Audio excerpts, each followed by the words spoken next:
y'all. Um,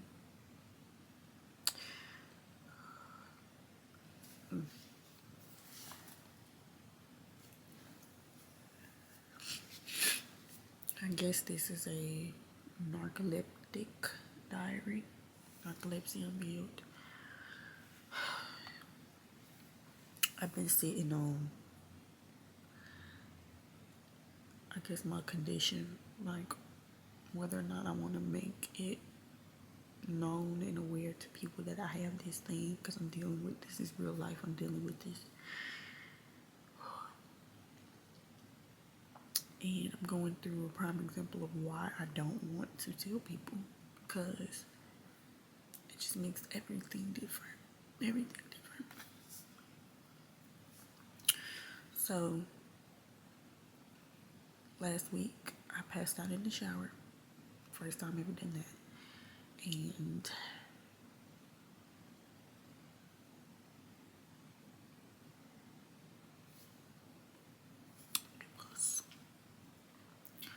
it was probably, I want to say, my most embarrassing episode, because I'm in the shower, the water is spraying on me. You know, you feel, I forgot that was the most I felt helpless. Naked, just all exposed. Like every time I have an episode, I feel very embarrassed. I feel very exposed. I feel very vulnerable. Not just mentally, but like physically, I'm incapacitated. Kind of like I can't move, I can't talk, I can't speak. I'm just vulnerable, naked, wide open for whatever. And that's a very scary feeling in itself. So like I said, last week, passed out in the shower. And it would have been fine if I could have just gotten up and gotten it together. I probably wouldn't have said nothing, honestly. But I couldn't move. I was in pain. I was stuck in the shower. Like my hip and my rib was fucked up. I could not get up. So I called my mama for help. They weren't home, so they drove home, rushed home from work to get to me. Even on the car waiting on them to get home, they were only about 12 minutes, 15 minutes away. I passed out again. And sometimes that happen where I'll have an episode back to back. And when I came to, because again I passed out again when they was getting ready to like pull up to the house. When I came to, I was just like, it was just so many emotions, like embarrassment, vulnerable. Again, I felt getting afraid, literally, like at my biggest age. At 23, my mom having to cover me with the towel, and you know, my dad having to lift me out of the tub into my room, and like it's a lot. It's a lot. Because I feel like I just put a lot on myself anyway. Like sometimes I feel like, damn, I'm 23 and I still stay home. It's crazy. Like I feel like I should have been so much further than what I am. And not to discredit myself, I've done a lot of great things. I have spread my wings. I moved. I did a lot of stuff. And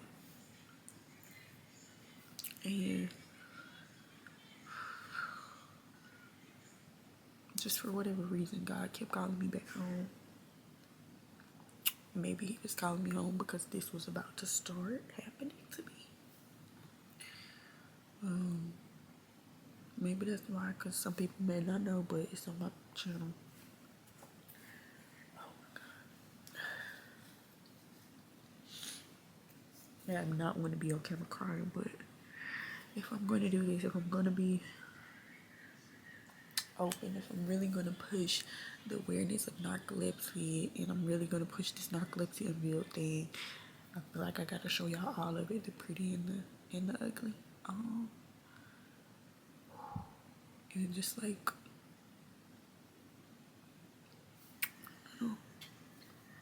it almost feels like a punishment, like I did something wrong. And I'm being punished by having this, you know, like, it's like nobody understands.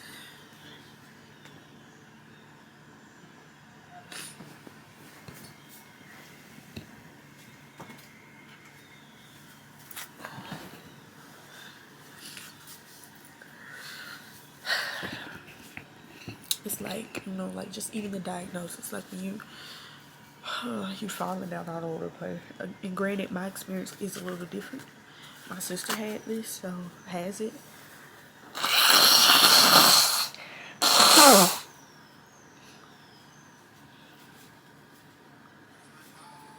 So it's just different. I really just need to stop crying before I be sick for real. Anyway, my experience is a little different because my sister has narcolepsy. She had it since I was in like 3rd grade, 2nd grade, maybe 3rd grade, 3rd, 4th grade, somewhere in there. And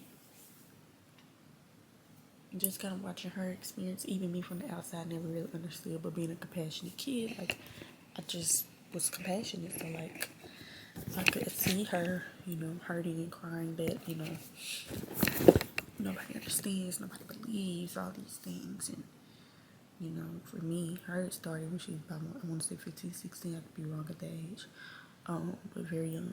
And for me, I'm 23, and it started last year, and so, or it kicked all the way in last year. We don't really know what start could be considered because I've had spells before. So y'all, that clip that y'all just saw was back in July. It's September. I filmed multiple clips like that just through my process and through my experience, and it was hard to watch. It was really hard to watch back. And I kind of came to the conclusion I'm not going to edit any of my narcolepsy diaries, just because I think it needs to stay real and authentic and like uncut, unbothered, so that you all can just really see, like, and everybody's experience different, you know, and every experience is different, you know.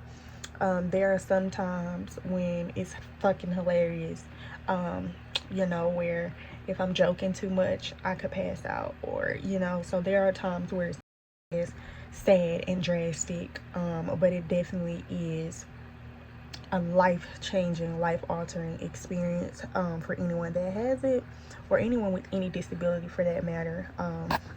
But I just want to be someone who sheds light on mine, because it's very misdiagnosed. It's always misdiagnosed. It's hardly ever diagnosed. A lot of people just consider it as like part of your character or your personality, or, you know, just like the lazy thing, you know, we get the, oh, you're lazy, or you're, all these things that are just not true and are not accurate.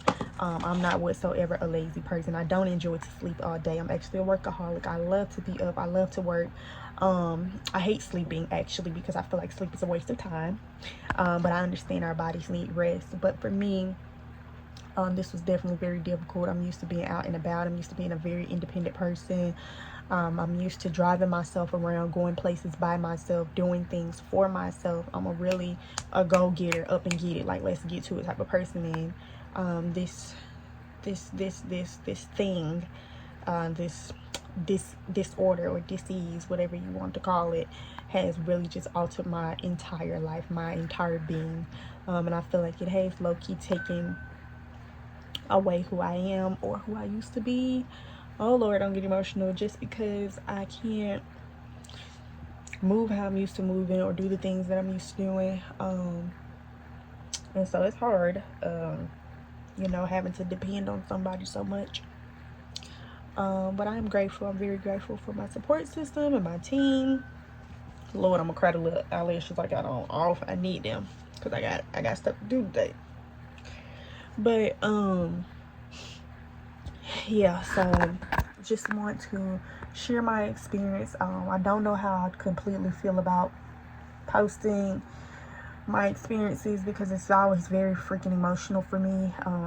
Every time I have an episode, it's really emotional. Like, and I do have a question to those who have narcolepsy or know someone who experienced it. Like, when does the shame or guilt go away?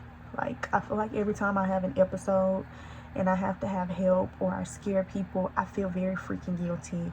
I feel very embarrassed. I feel judged. I feel alone and small. Like, when does that go away? That's kind of what I'm waiting on. I'm waiting on that to go away, and then I think I could probably be more accepting to my condition. I don't know if that will ever go away, but that is how I feel every time I have an episode, whether it's funny or not.